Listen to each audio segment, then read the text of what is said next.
All right, welcome listeners. Thanks for tuning in to this episode of the UNSECURITY Podcast. This is episode 127, and the date is April 14th, 2021. We had to push back recording again one more, like the last few weeks, man, just push it back a day because, we're busy. There's a lot of stuff going on. So joining me is my good friend, great guy, overall awesome person, Brad Nye. Welcome, Brad. Morning. How you doing? I'm here. Mm-hmm. I'm not going anywhere. I'm in quarantine until May 5th is the day I get set free. So that's awesome. That's awesome. That's coincidentally the day after I get my second shot. I'm a little bitter. I'm not gonna lie. Well, bitter and maybe just overwhelmed, man. I mean, I've been. And that's a good segue actually to this whole episode. It's just talking about, all the things going on. We're busy as hell. You're busy as hell. Yeah. Kind of yesterday, when was that? Late morning. Hey, by the way, we have a project that has to be done tomorrow. That's like 4 hours of work, and nobody else is available. Can you cover that? Yeah, but it's going to push other things. Right. Good Lord. Well, there's that. And then it's one thing if like work was life, right? But you've got family. Mm-hmm. Well, and then you've got everything going on in the outside world, meaning outside of your office, in terms of, the social justice stuff that's going on. We had another shooting in the past week. That's, we're going to talk through all that stuff because I think as a security person, it helps to put things, into some perspective so I can focus on the things that are right in front of me. Because, there are times, and I think it feels like now is kind of one of those times where it's just chaos, man. Yeah. And I think sometimes we get lost in our work and don't realize what is going on and how that affects the users, right? Because it's easy to get tunnel vision and focus, and a lot of us do that, but hey, wait, we need to take a step back because we're right, it's about people and what are the threats and that they're facing from what's going on in the world. Right. Yeah, so you got the work stuff, which our work has always been what it is, and there's never a shortage. It always seems like you're getting bombarded. I kind of get used to that. But then, what happens when you have chaos at home? And I know that you, in the last, few months, have really had to endure a lot of chaos. You're in quarantine now because you found out last Friday that one of your children is tested positive for COVID. And it's like, oh God. Yeah.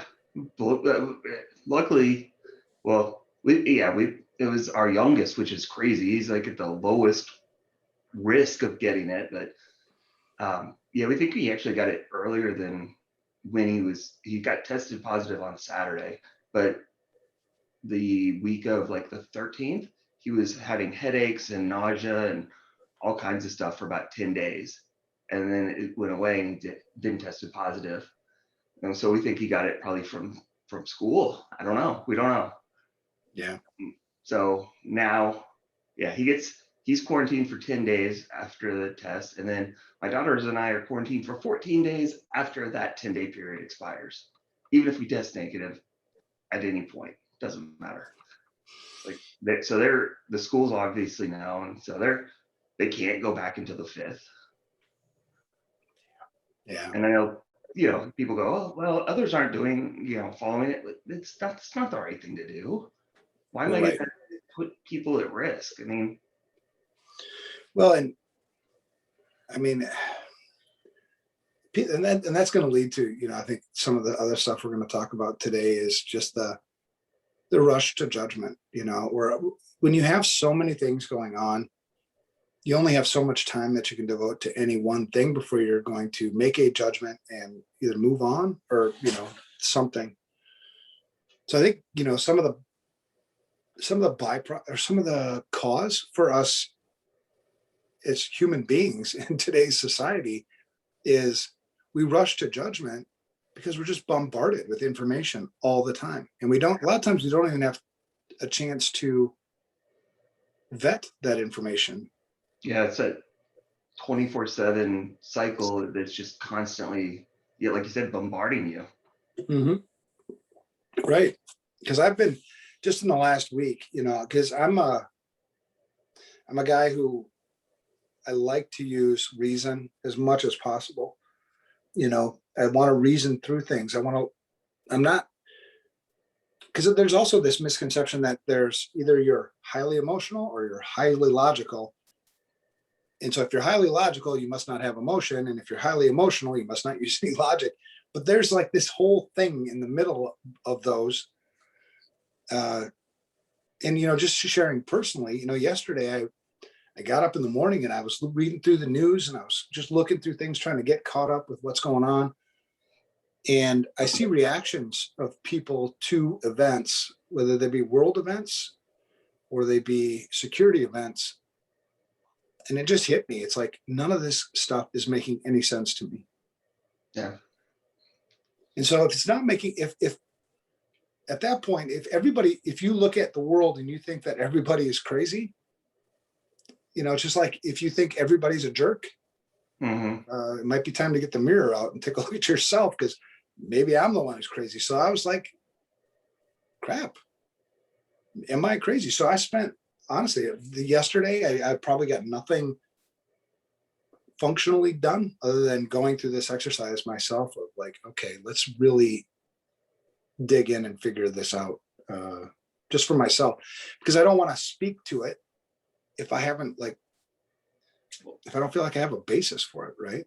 Yeah. And I think you're discrediting yourself when you say you didn't get anything done. I mean, there's a lot to say about, we've been through that mental health training, with the leadership about self-care and being introspective. So, I think if that allows you to,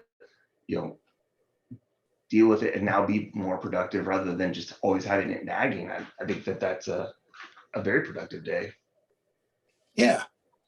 Well, let me run. So this is what I learned, and see if this makes sense to you. So I think about like how I make decisions a lot, how I get to conclusions, so, and this is kind of how it worked for me. An event happens, right? Whether it be a death in the family, whether it be a breach, whether it be, whatever, it's a significant event and it causes an emotional response in me, whether it be anger, fear, grief, whatever. It seems to be that emotional response is what gets my attention. Okay. So otherwise I'm kind of on cruise control. I'm doing my things, getting work done. Boom, something happens. Emotions go like, what? Like, let's say, take something extreme, just off the top of my head. Let's say that somebody slaps my wife. That's going to create an emotional response in me almost instantly, right? Right. Anger, boom, what the hell? Well, then it seems like at some point there's a reason thing that happens. Now, if the emotion is, on a scale of 1 to 10, if it's like a 10, it seems like it takes a little longer for the response or the reason to come. Whereas if it's like a 3, reason kind of comes in, and sometimes I don't even notice that it happens. You know what I mean? Yep, that makes sense. And so it kind of goes like this, like somebody slaps my wife. At some point, reason comes in and I'm like, why am I, I'm angry as hell first, right? That's the emotional response. And that's like, well, why am I angry? Well, because somebody slapped my wife. Yeah. Well, what am I going to do about it? Those are all reason type responses. You know what I mean? Still influenced by the emotion, but I'm reasoning through it. And then, you get to this like, well, okay, how would I solve that problem? How am I going to deal with this anger? Yeah. I mean, and that's a you were right. That's an extreme example, but I mean, it's a good way to put it in perspective. Because Yeah, all these things happen. Like I just sent you right before we recorded that there's another exchange flaw that's out there. It's like, oh my God. right. Yeah, there's your emotional response. You're like, seriously? Maybe it's anger, maybe it's frustration. Yeah. So and then try to reason through it, and we go, oh, we know what's the we'll talk through it in the mentor program, but it's like, what is the number of errors per X number of lines of code, and how big is exchange? Yeah, it's going to happen. We know, we're human. Mm-hmm. It just seems like you're just like, didn't we just do this? What the hell? Yeah, I'm getting tired of rebooting my damn operating system. I know that.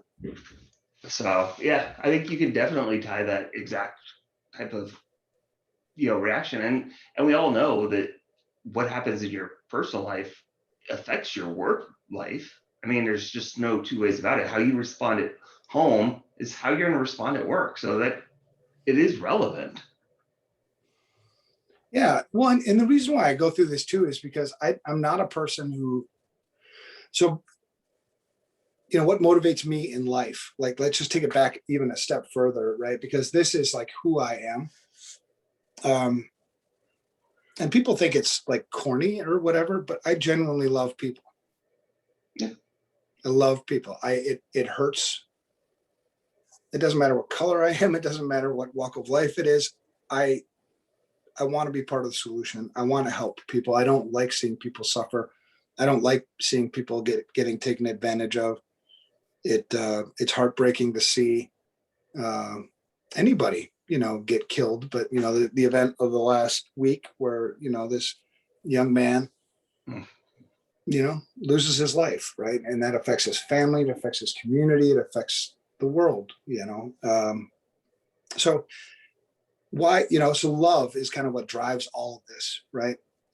And then I thought, well, is love an emotion? No, love's not an emotion. Actually, it's a decision, right? So it started with reason, right? This is the reason why I do what I do. This is the reason why I get up every morning. This is the reason why I'm so passionate about information security and helping people and loving people. This is why I'm so passionate about training people, for the CISSP mentor program. And the same thing goes with you, whether you know it or not.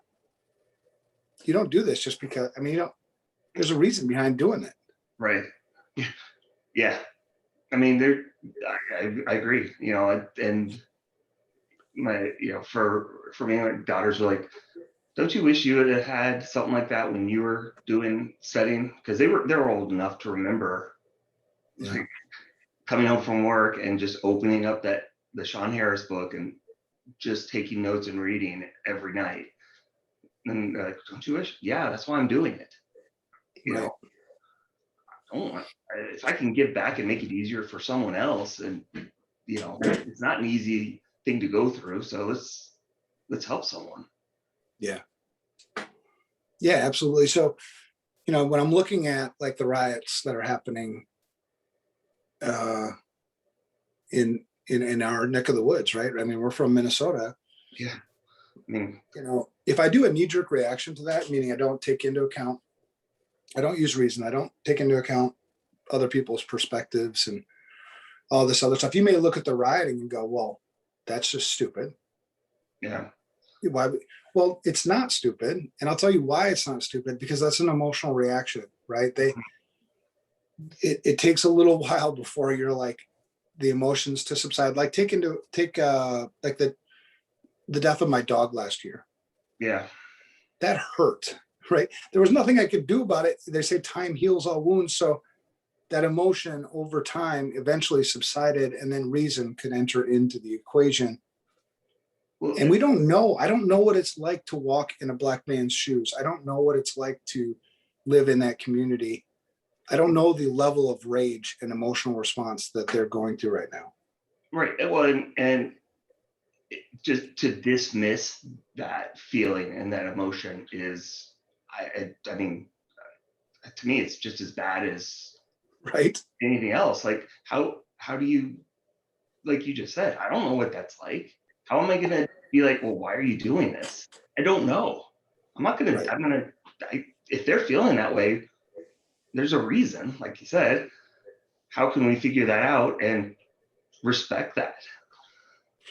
Well, exactly. And because I think the wrong thing to do, because you know, I have disagreements a lot with a lot of different people, and that's okay to have disagreements. The thing you don't want to do is, like, everybody's got a perspective. Perspectives, form sort of your reality, Mm-hmm. right? Where I live, the people I hang out with, the things I do, all these experiences, kind of come into me, and I'm like, okay, this creates my world. The last thing you want to do is, when you talk to somebody else who has a different perspective, is tell them that their perspective is invalid. Right. Oh, 100% agree. Right? Because what you're telling them is that their reality is invalid. You're making them insignificant. Right? And that's the wrong thing to do. And I'm saying this because this isn't a black or white thing. This is a person thing. This is a human thing.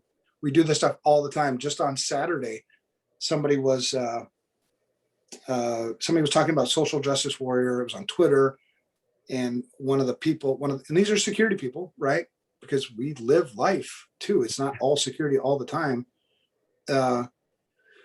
Was talking about social justice, and he had replied that essentially conservatives don't give two craps about social justice. And so I was like, oh, come on. So I replied, I'm like, this comment, I'm not saying you, and I'm not saying your perspective, I'm saying your comment is bullshit. It's divisive. And it's not helping.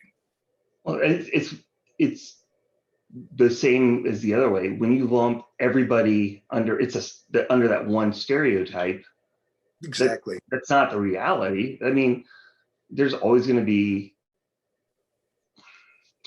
like layers or degrees of things. Right. It's like, yeah, especially when it's that broad a stroke.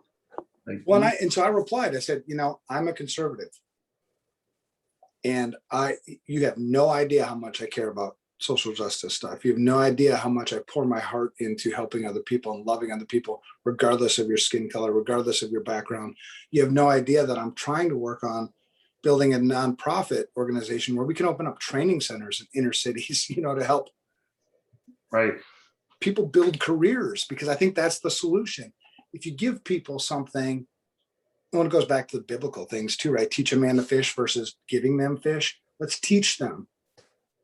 These are life skills. So don't tell me, because I'm a conservative, meaning that I believe in, I don't know, whatever I believe in for the conservative values, that I don't give a shit about social justice. That's wrong. It's not true. Well, and just like me saying the same thing about people on the other side of the aisle, right? It goes both ways. Not all, when you talk about our political stuff, it's not all Democrats are, baby killers and, Antifa, come on, no. Right. Well, and I think that goes back to, and, kind of bringing this around, it goes back to that 24/7 news cycle where we're constantly bombarded. And, that's where you see, those big stereotypes occur. And then we all know, like, you don't think that there's attackers taking advantage of this in terms of phishing and all that. We see it with every single natural disaster. We see it with this. So, yeah, we're security people, but you can't not be aware of what's going on and not take that into consideration, because it's going to affect the users.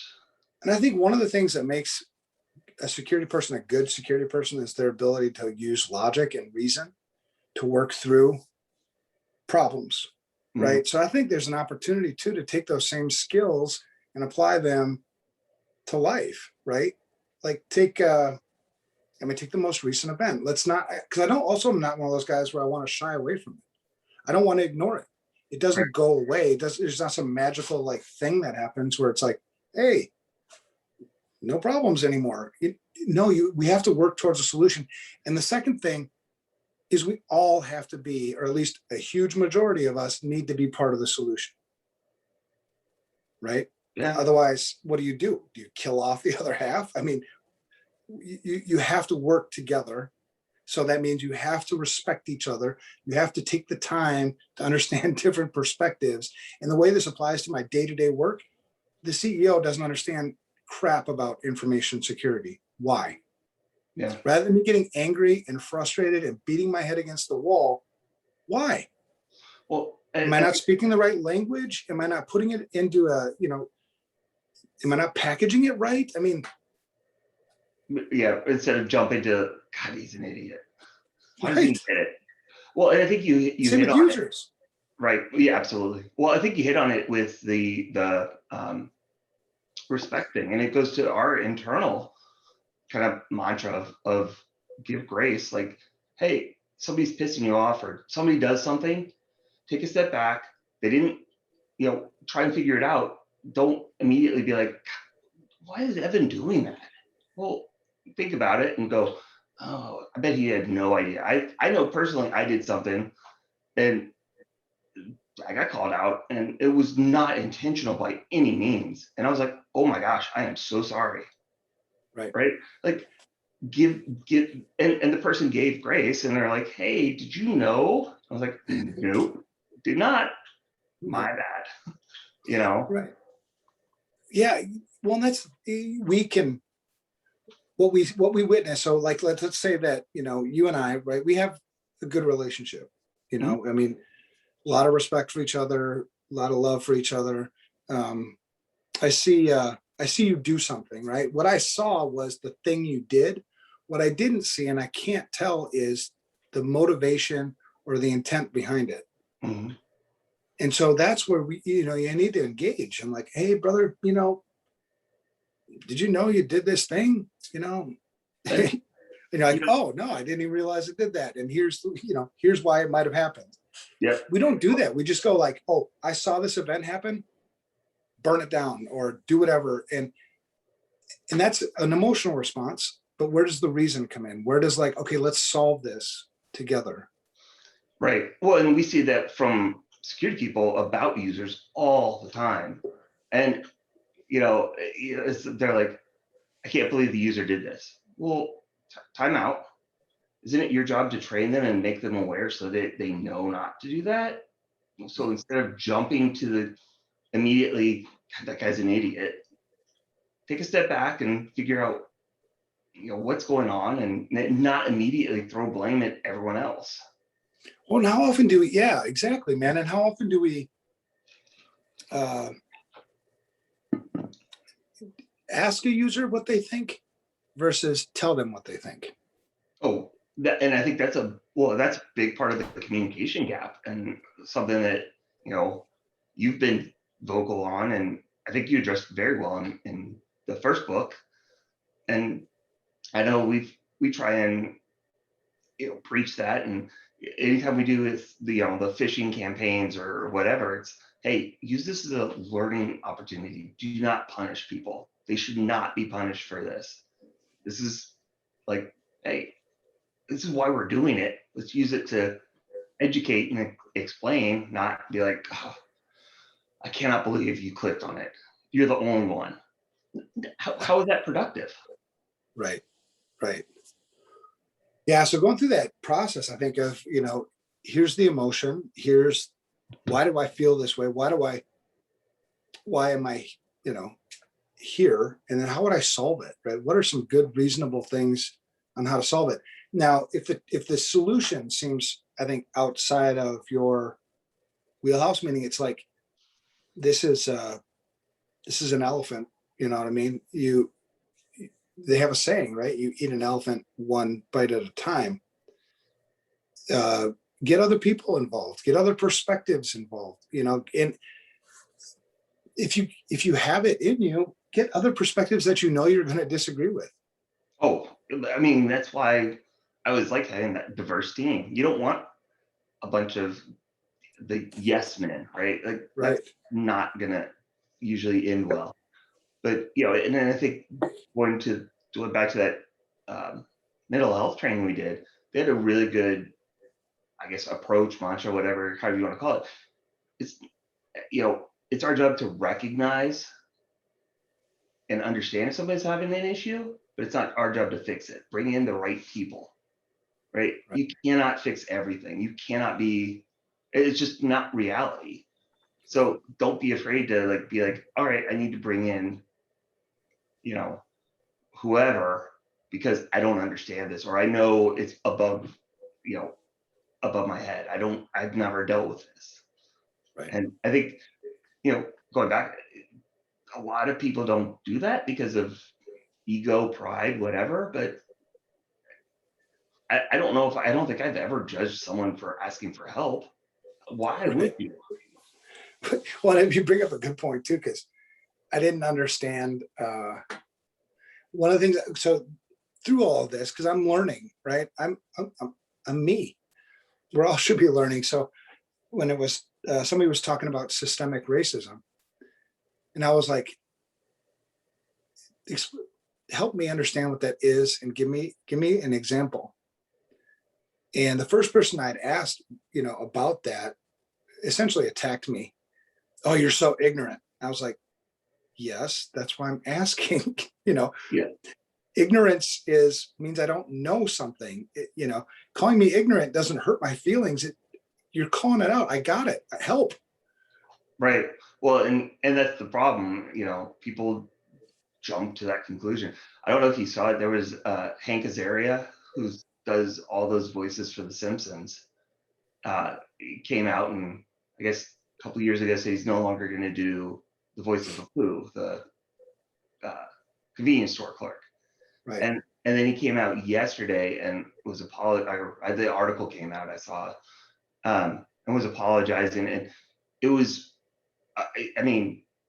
it's very similar to what you were saying. He's like, I didn't understand that what I was doing was so offensive. I thought I was just playing a funny character. I didn't realize. But I question that too. It's like, is it offensive? Because when you talk to that community, because I've talked to people in that community about things like this, and they don't find it as offensive. At least some don't find it as offensive as we think it is. Because I think a lot of times we'll just jump to conclusions like, I'm going to change this thing. And it's like, well, I get where your heart's at.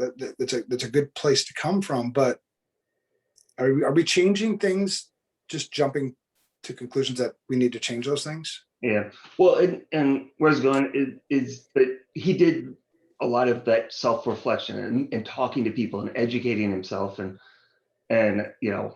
it was a good process, right? And obviously when you look at that, a lot of that is a very personal decision and understanding that. And so it was just, it kind of resonated with what you were saying of, Yeah. Hey, let's, instead of just immediately going and saying whatever, giving it lip service, learn about it, educate yourself, and make a good educated decision based on, reason and fact, not that immediate emotional knee-jerk reaction. Right. I think it's okay too to embrace the fact that other people are just different, right? It's okay. Like, because I think a lot of comedians have been coming out about, the cancel culture stuff or the whatever. Mm-hmm. Because it's like, what's off limits and what's, it can get really confusing. And I think what I've always told people is just be yourself. If people find it offensive, they don't have to listen anymore. They don't have to, it's okay for not everybody to like me, to not be in this, like, everything I do is politically correct. Everything I do is, no, that's not how we were created. We were created as unique individuals who need to figure out ways to live together, to love each other, not beat each other up. Yeah, well, and I think that last piece is the important part is, yeah, you can have a different opinion, but be respectful, respect other people, respect that they have their own opinions. You don't have to agree with them, Right. but doesn't mean you get to, denigrate them, put them down for their opinion. Well, and even like offending people, right? If somebody offends you, so be it, right? You don't go and try to change them. I mean, there's different levels of offense too, but I mean, man, you go through life, you go through life and go through like every day where I'm going to be offended probably 5 times today. Okay, big deal. They have their opinions. They're valid, right? Yeah. I don't think it's accurate, and I don't think it's enough to make me want to change who I am as a person or change my behaviors. I'll validate it, but I'm not going to attack them for it. You know what I mean? It's just this weird dynamic. And this stuff is really important in information security because it's the same. There's so many parallels between what happens in society and what happens in security. Because the people sitting next to you have an opinion on things. The people next to you have an opinion on, and go right at what's happening right today, right?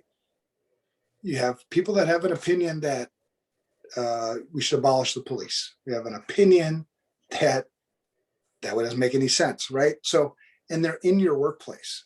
Mm-hmm. All these opinions are in your workplace. So when you're doing your security stuff, you have to accommodate, you have to account for, and then you don't come right out and say, hey, what do you think about this? You just have to recognize that those things are existing so that when you're doing your work, you need to get their perspectives on the work you're doing. You can't just do this in a bubble. Well, yeah, exactly. It's when security becomes a hindrance to the business, that's when you lose your voice, right? Your impact. So yeah, you got to understand that everybody's going to be different, have different opinions. All right, well, here's what we got to do. Let me get some input on what people think, and then figure out what's the best way that I can secure things and still accommodate as much as I can. Right. Because you've seen, like, it's cool to see, because we've been preaching for a while that the best CISOs are people. The best CISOs are business. They understand the business. The best CISOs aren't hackers. No, really, I agree. There's a place for hackers for sure. You need them. They're awesome, but they don't necessarily make good CISOs. Right. And I mean, you've seen it a lot where you have good CISOs that maybe aren't super technical, maybe don't have what you would consider, the best security chops, as it were, however you want to define that, but they understand it and they can, deal with the business and translate and communicate with both sides. They understand enough of the big picture to be effective, because you have to be able to communicate with all the different people, all the different opinions, all the different viewpoints, right? And then get the business to buy into, hey, we got to lock things down. Well, right. Or at least make sure that the business is well equipped to make good decisions. So if they decide not to lock things down, they understand the risks in not doing so. Because we've been preaching that for a long time, and you're starting to see that more and more. I see more and more articles about, hey, CISOs need to be people. Absolutely, 100% agree. The best CISOs are good leaders. The best CISOs lead from love or the care of whoever that is that they're protecting, whether you're protecting your own company's data, therefore the employees and their livelihoods, or you're protecting your customers' data, meaning the people that come and visit you, the people that come and trust you with their business. You got to feel that weight, because those things need to be integrated into your decision making. You need to get perspective. So if you just assume that everybody who does business with you wants these controls, that might be true. We may think, well, we have to do multi-factor authentication. Yeah, probably, but talk to your customers. Mm-hmm. Talk to your customers. Do you not, I don't know if I'd necessarily say, do you want multi-factor, but how's your experience with multi-factor authentication?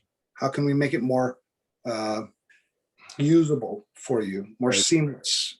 Well, and I think also, exactly. I think, and understanding what you're protecting, that's one. Do I care if my, login for Washington Post or whatever has multi-factor? not really. Like, Right. what are they going to do? Read the news? Okay. My bank? Yeah. Right. Right. So I understanding, that as well, and understanding what your users think, what's their tolerance. Right. Yeah. And I think so. When you look at what's happening in the world, I think using those same skills, taking them into the workplace makes everything better, right? It blends it. It makes it make sense more. When the time is right, I mean, we have to let the emotions play out because they're deep, they're strong, they're legitimate Yeah. about what's going on in, with relation to, police killing, Black people or people in in those communities. You have to let that sort of simmer a little bit, or at least work itself out so that you can then insert some reason. What I don't want, and what frustrates me, and I think we need to stand up against it, is making these rash decisions before you let that stuff play out. You know what I mean? Like you're seeing people calling for leaders, right?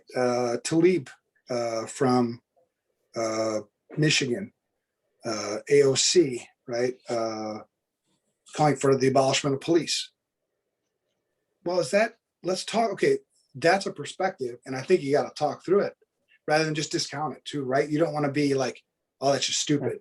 Well, no, I mean, maybe, but let's walk through that. Let's talk through what are the pros and cons. What's the reason? First of all, what's the reasoning behind it? Why would you suggest such a thing? And what would be the outcomes of such things? And you just have to take these things into account. Yeah. Well, it's like you just said, what shaped that response for them, right? Like, how can you make a decision without understanding where they're coming from? Regardless, I don't care what side it's on. I want to know, like, hey, okay, so why are you saying this? Like, why did you do the thing you did? Oh, okay. And exactly. I don't necessarily have to agree with it, but you have to acknowledge it. Well, that's how you function as a society, right? You've got different views, different people, different motivations. It's like, okay, on the surface, to me, it seems crazy.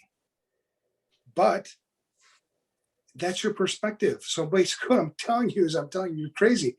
I don't think you are. So why would you suggest this? I mean, we just need more of that. We need more, because that stuff plays at the CISO too, right? In my job, a user might have some suggestion, or they might do something that just seems absolutely crazy. Yeah.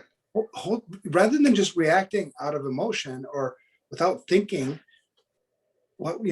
ask, why do you do that? Why do you feel that way? Why does this hurt? You know what I mean? Well, yeah. I mean, personally thinking about it, it's just shadow IT, right? I've had it where the business goes and buys software, and then it's like, hey, we're going to use this. We already paid for it. And you're like, what is wrong with you? Did you do anything? Like, did you vet this? Did you follow any of the processes?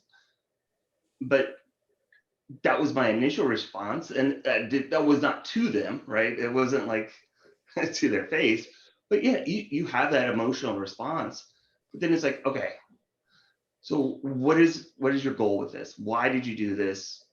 And trying to understand it. And yeah, in this case, they bought software that needed additional, SQL licensing we didn't have in servers. It was, it was a bad decision in terms of that, but it helping understand and say like, okay, so take these things into consideration and educating and understanding where they're coming from, because if I know their thought process, I can be more effective, because then I know what to say and how to say it and how to connect with them better.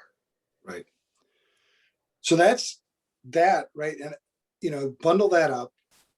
But I also don't want to be naive, right? Because there are people, leaders in particular, who take advantage of other people, right?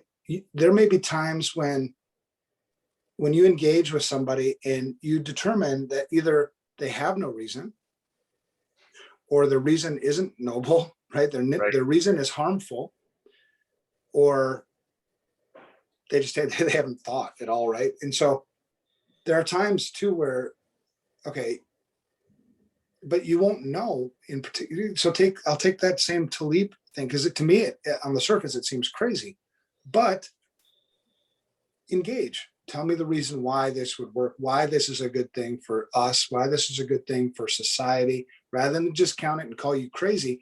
I might come to the end and come to my own conclusion that after we've had this engagement, yes, you are crazy, or that's a valid point, or you're trying to manipulate me, or Right. I mean, we have to work through these things. What I don't want is people to just be like lemmings, just follow along, no. That's, if you're following the wrong leader, you're going to end up going off the cliff, right? Right. Because you see a lot of that too, just like, I believe in this because, I'm a Republican, or I'm a Democrat, or I'm a Trumper, or I'm a whatever. No. Hold up, bro. There's some stuff that, that ain't right. Probably think through it, talk through it. Yeah. Because I also find when I engage with people and ask them why they feel the way they feel, why you do the things you do, that oftentimes they don't have a reason. Well, I don't know if that's maybe They they haven't always identified have it. a reason. They may not understand their reason. True. Good point. I agree with that. Yeah. Well, and this goes back to the business. Why are you doing it that way? Well, it's how we've always done it. Okay. Well, what that's not a reason. What's the reason you're doing it that way? Yeah. Maybe what was the reason behind that? Like before, when you originally decided to do it this way, what was that reason? Right, exactly. Where did this come from? Because saying, yeah, we've just always done this way, so we're not changing it. Well, why are you doing it this way? We've always done it this way isn't the reason. Right. There was a reason that you started doing it this way. What is that? And I think a lot of businesses don't, and people, because people are running the businesses, they don't do that. They just go with it and don't understand or know what the reason was. Yeah. And I think all these things are learned skills. Being able to look at things objectively, being able to try to, take facts into account, put emotions in check. You need emotion. So the last thing I would want anybody to do is like, I'm just going to suppress all my emotions. You'll probably end up with a mental disorder if you try going there. Yeah. And the way I know that I still have emotion is because, like, I cry, I watch a movie and I'm bawling, and my wife is like, what the hell's wrong with you? I'm like, I don't know, it's a crazy movie.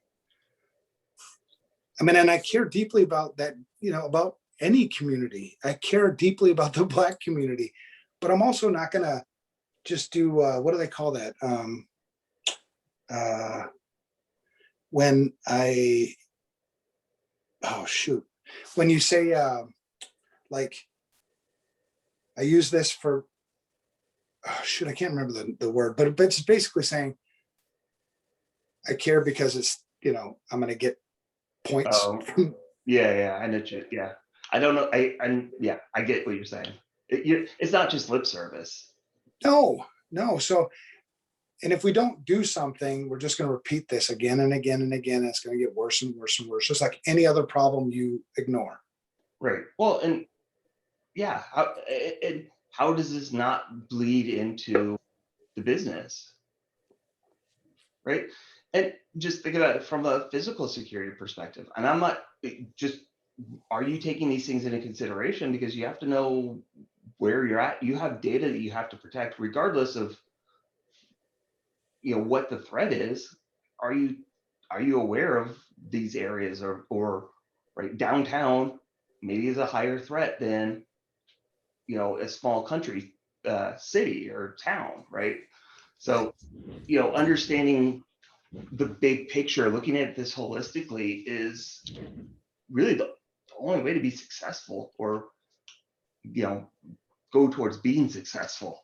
You can't Right. ignore things. You can't assume, well, it's political. It's not relevant to work. Okay, do you have people working for you? Right. Because do they just check everything at the door and they're robots? Because that's not how it happens. Right.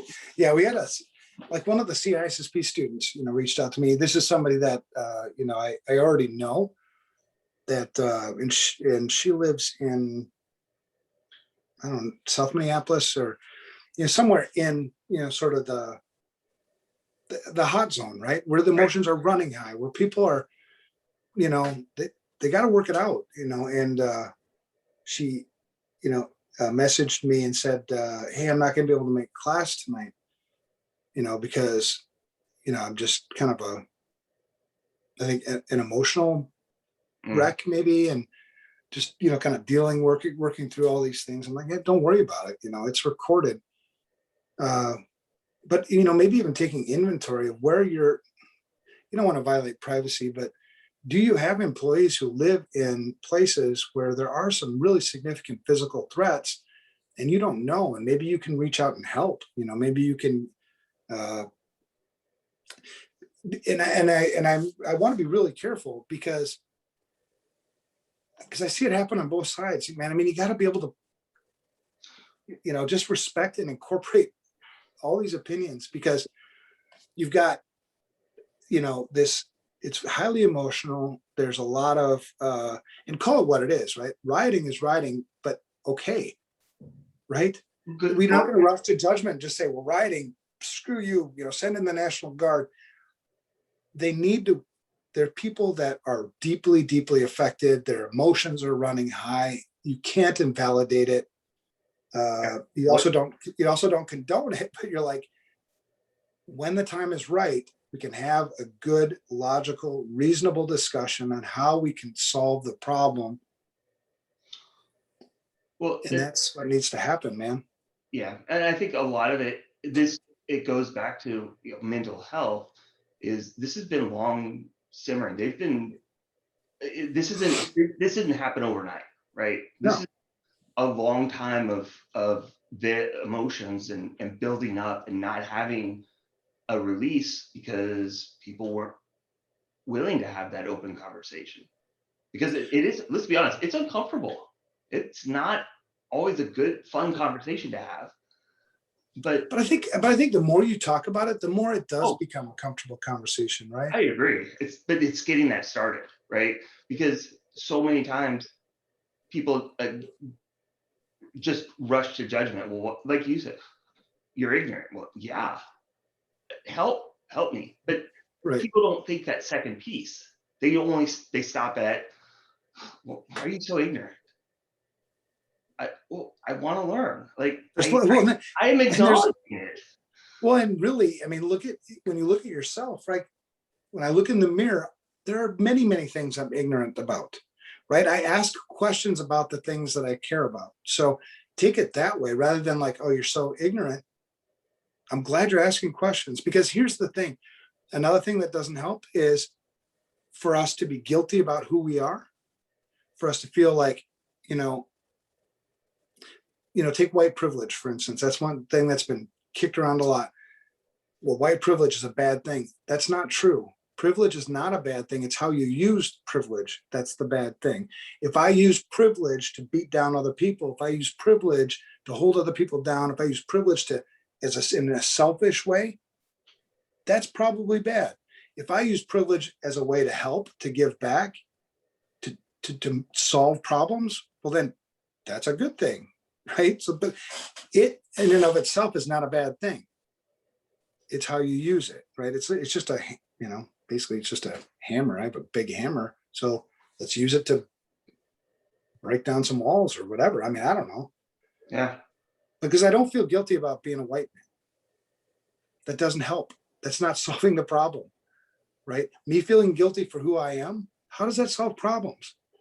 What solves problems is helping you feel good about being who you are, trying to build your community up so that we can do this stuff together, right? Yeah, that's a good point. Like, take advantage of what you have to help someone else, not take advantage of them. Exactly. It's like George Clooney. I saw George Clooney, and I'm not, Hmm.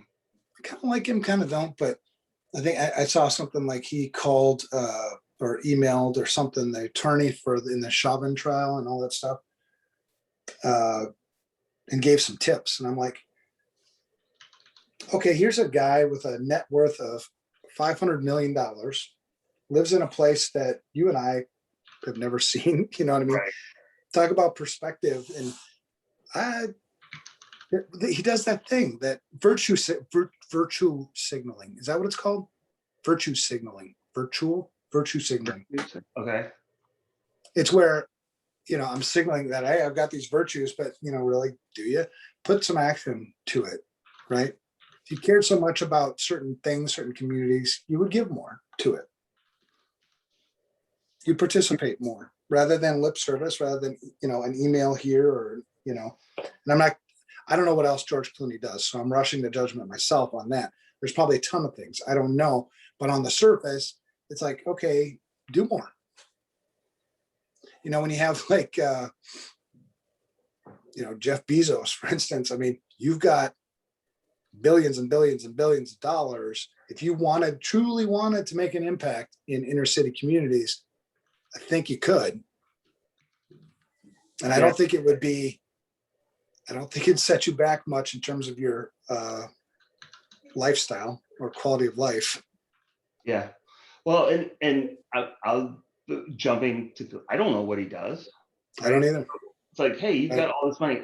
Well, look, Bill Gates is a good example. Hey, he's the richest man in the world. What the hell? Well, if you look at what he did, and I just happen to know what he's done, he's spending millions of dollars in malaria to fund all these humanitarian missions. So, okay, take a step back. Why does he need that much money? Because that's your initial emotional response of like, really, does anybody need that much? But then I don't even feel like that. I'm just feeling like if you're going to talk about things and stand up for a cause, then give more to the cause. You know what I mean? I'm not big on forcing people to do anything. If you want to have $1 trillion, go have $1 trillion. I'm not going to judge you on that either. But to have $1 trillion and then point fingers and say, you need to change this, you need to change that, and vote for this person, blah, blah, blah. It's like, do more. Yeah, we can all do that. I can do that myself, right? I mean, I live in a suburban house. I got a Harley, I'm doing all right. I don't feel guilty either because I feel like I am giving where I can, where I should, right? Well, so and I mean, part of it is work really hard to get where you're at. It's not like it was just given to you and you're doing it, right? You've worked hard and you work an insane amount of hours now even. Yeah. So yeah, I wouldn't feel guilty about that, but you do give a lot back. I mean, this is what when was the mentor program started? Is this the 11th year of it? It's 12th. 12th? Yeah. I mean, that's a lot of time because it's not, I think people don't necessarily understand. It's not just showing up for that 2 hours. Right. There's like hours of prep to update things and make changes. And, right. I spent an hour and a half yesterday getting the slides ready for today. Right. It's because you got to go through it and remember it. And the way I look at it from that side of it is we got 6,000 people that are counting on us to provide them good information. I better know what I'm talking about. Right. So that also doesn't mean you can't understand and respect the other side of it. Right. Right. So I think it's just I think we've just gotten so polarized overall that we have, man. And it's sad because it affects everything. It affects people at work. It affects our ability to do our jobs and protecting people. it affects just so many parts of society. And at some point you gotta like, hey, let's repair. Let's build systems that work and repair the systems, that are broken. So anyway, I think that I really appreciate the conversation, because what's your option? If you don't talk about it, if you don't deal with it, you just ignore it. Well, and again, tying it back to emphasize, how many businesses, how have you heard, we haven't had a breach yet, so I don't need to do that. We haven't been hacked, right? It's that mindset that's the problem, right? You can't, the ostrich sticking their head in the sand, you can't do that. Right. Nothing productive is going to come from ignoring a problem. Right. If anything, you do more damage, right? Mm-hmm. Potentially do a lot more damage. Yeah. I mean, again, thinking to incident response, how many companies could have had, I can think of off the top of my head at least 3 that said, nah, we don't need to do a risk assessment because it's not going to happen to us. And then they come back and spend 4, 5, 6 times what they would have spent on that risk assessment on incident because they got ransomed. Right. And if they'd done this simple thing, it wouldn't have happened, because you would have said, hey, did you know this is open to the internet? Or, right, just these simple things yeah. Well, and you're right, man. And those things are so rooted in logic, in reason, in wisdom, in experience. So if you're running a business, you can't say you have an information security program if you aren't doing these fundamental things, right? If you haven't done a risk assessment, because information security is risk management, period. I mean, it's nice to see that you're seeing that written more and more too, because it's always been that. Mm-hmm. Always, right? You're going to have to live with some risk. Ideally, you've identified that risk you're living with, so you've got some mitigation, some controls around it, or maybe this would be our response if somebody did this thing. But you can't say you have an information security program, one, without defining what information security is. And what information security is, if you haven't defined it, is risk management. You can't manage risk unless you've done a risk assessment. What is my risk? And made risk decisions, and then start, these are fundamental basic things. They're all rooted in logic. They're all rooted in experience.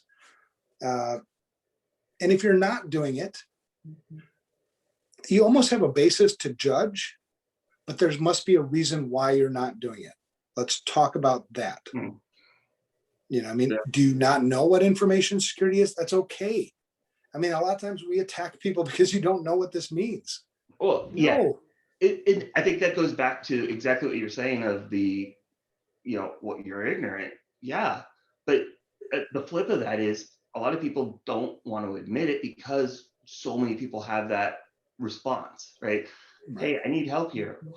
Really? What is wrong with you? And I think, honestly, it's probably more common for that response in information security towards users than in the general public. Like the percentage of InfoSec, people, I mean, I think you look at it, they talk down and look down on the regular people. And how is that benefiting or being, if you're being dismissive of them, do you think they're going to buy into what you're trying to do? No. Right. And it's about that perspective too, right? I can judge so you've never done a risk assessment, or you're not doing risk assessments on a regular basis, or you're not treating information security like it's risk management. Okay. The next thing is why?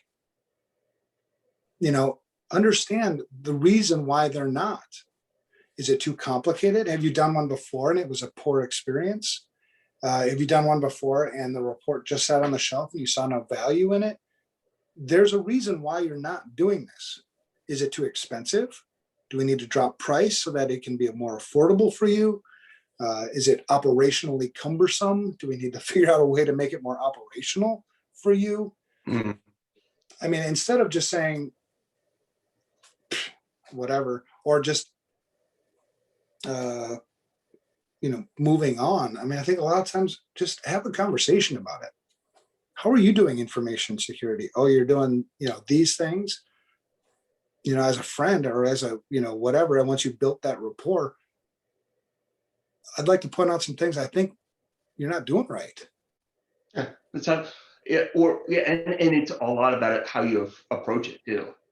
Hey, tell me, so you're doing this, what? Tell me how did you come to that decision? Why are you doing it this way? Right. And I know I've made that mistake where I'm like, oh my God, what are you doing? And thinking that, but then going to them and they're like, oh, well, and they have a valid reason. And you're like, oh, okay, fair enough. They're Right. aware of the risk and they understand it. And okay, cool. Because my immediate emotional response was, are you effing kidding me?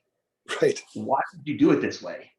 But it's taking that step back and not being judgmental and letting that emotional response kind of play out and then going, okay, why? Exactly. I need to understand this better. Yeah.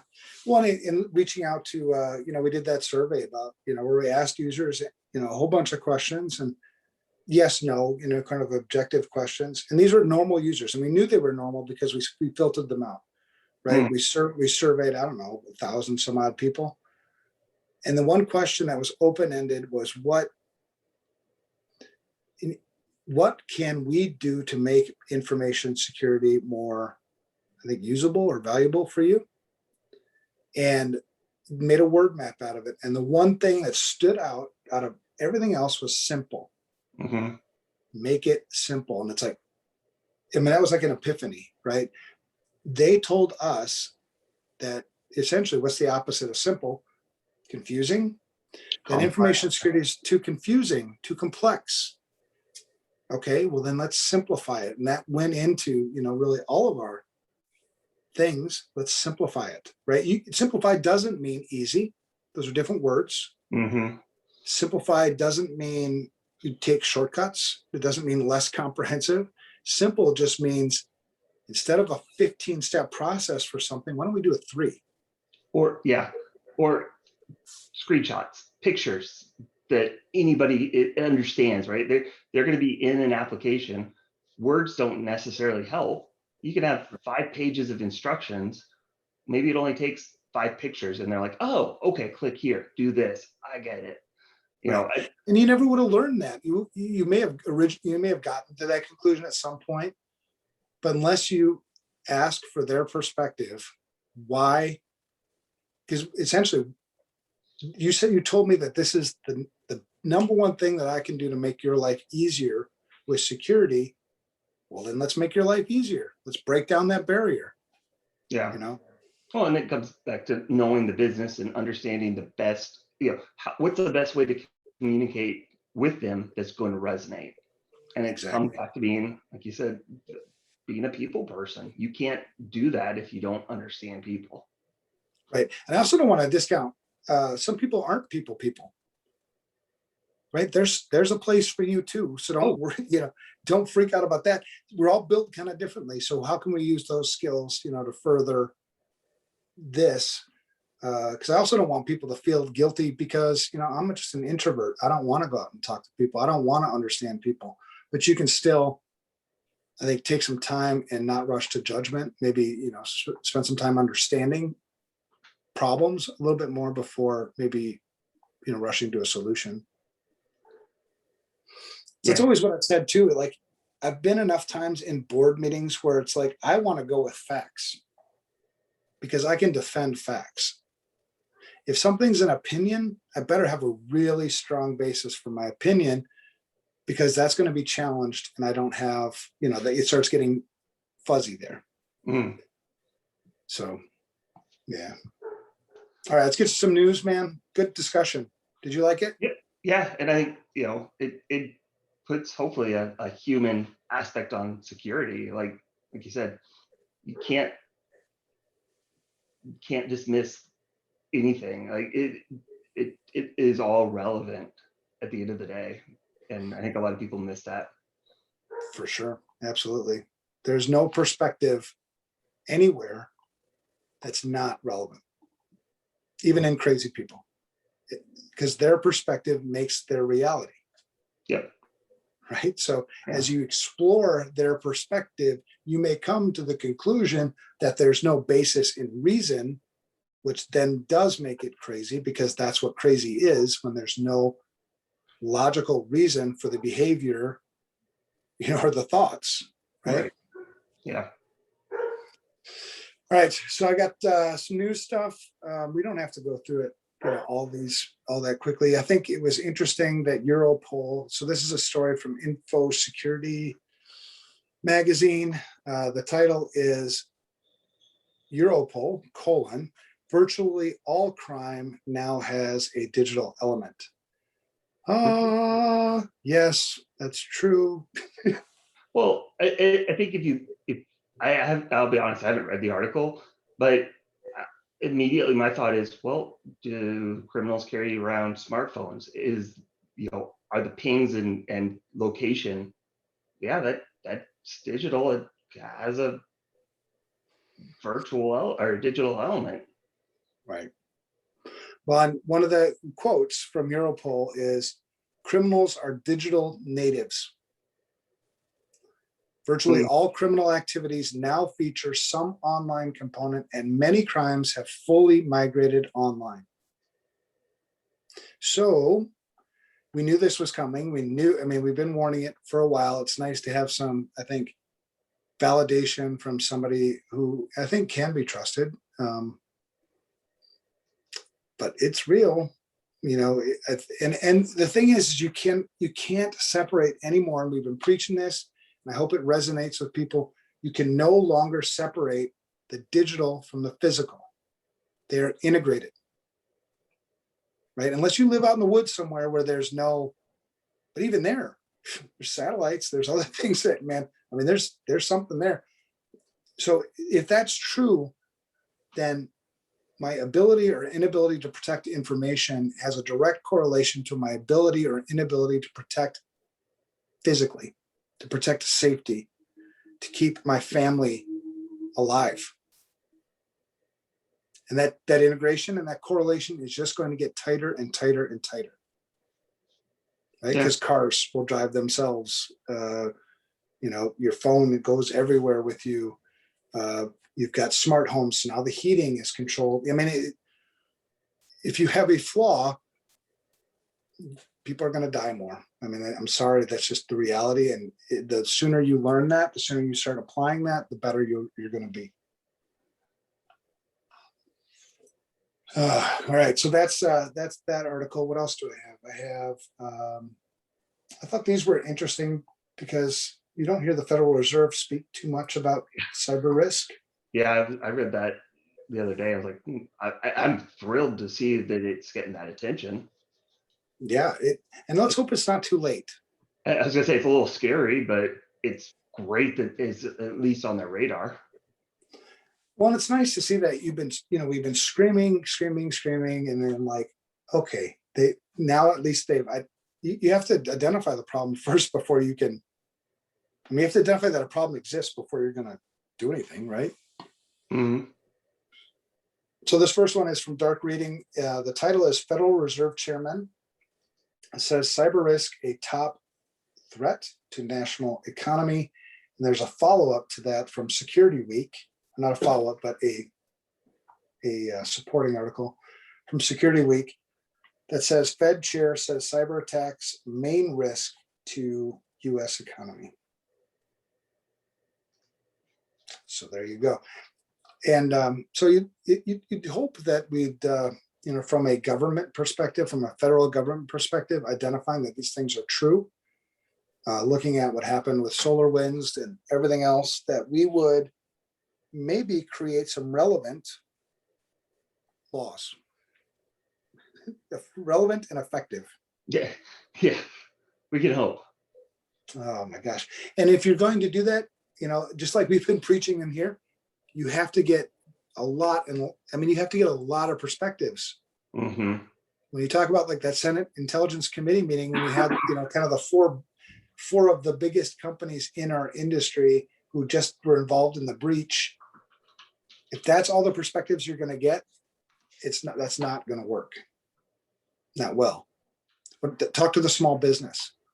What's their perspective on information security? Talk to some small businesses that have been put out of business because of a breach. Talk to schools. What are they struggling with information security? You need to get all these different perspectives. Talk to the Black community. What do they think about information security? Are they affected in it? What concerns do they have? I mean, you just have to get a boatload of perspectives hopefully before you draft a bill. Yeah, that's going to affect everyone. Right. So no doubt, 100% that it is a main risk to the U.S. economy, and it has been for some time. So please do it right, or righter than wronger. It's not going to be perfect, but one other thing, and then we'll sort of wrap it up. I just want to point out from HelpNet Security, worldwide IT spending to total $4.1 trillion in 2021. That's a lot of money. And that's IT spending, right? So that's not information security spending. Right. Most companies do not have an information security budget. They don't know specifically how much they're actually spending on information security. But we Sadly, still that's true. all the time. How much should we be spending? There is no right answer. You have to look and understand your business. Yeah, I mean, what will dictate your information security spending will be what risks are you willing to accept and which risks are you not. Mm-hmm. And the only way you're going to find that out is risk assessment. What? No, right? Oh, that's not an acceptable risk. And understand, oh my gosh, I'm going to go down another rabbit hole. I'm not, I promise. So 4.1 trillion will be spent this year on IT. I've seen estimates, and I don't know how good our data is in our industry. I'm always skeptical. But wasn't there an estimate from Cybersecurity Ventures that we will lose $6.1 trillion this year? Something like that. Yeah, so just to put that $4.1 trillion, because that is a huge number, into perspective, I think, and somebody can correct me if I'm wrong, I think this year we're expected to lose 6.1 trillion to cybercrime. So we're still 2 trillion short if you wanted to do apples, not apples to apples, but how much we're investing versus how much we're losing. Yeah. And that's IT too, right? That's not information security. So I don't even know what that is. Oh, all right. Good show, man. Good talk. Thank you. Oh, I should mention next show. So we started doing a whole bunch of guests, right? Yep. And we have some really cool ones, on the docket coming up pretty soon.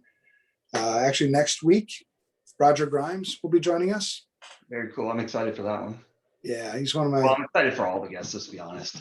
Yeah, right. If you don't know who Roger Grimes is, just Google him. He's written a ton of books, ton of wisdom in that guy. He's got the heart, in my opinion, in the right place for security. He's kind of the chief evangelist at KnowBe4. All around awesome dude. So I'm super excited to have him on the show next week. Then we have Ron Werner coming up on episode 129 the week after. Ron Werner, if you don't know who he is, go ahead and Google him too. It's WOERNER. All around awesome dude. I mean, he's really good. He's spoken, I don't know how many times at RSA, and just got a really good perspective on information security that he'll bring to the podcast. And then the week after that, we've got John Strand from Black Hills InfoSec. I mean, these people got some serious chops, man. Why are they coming on our show?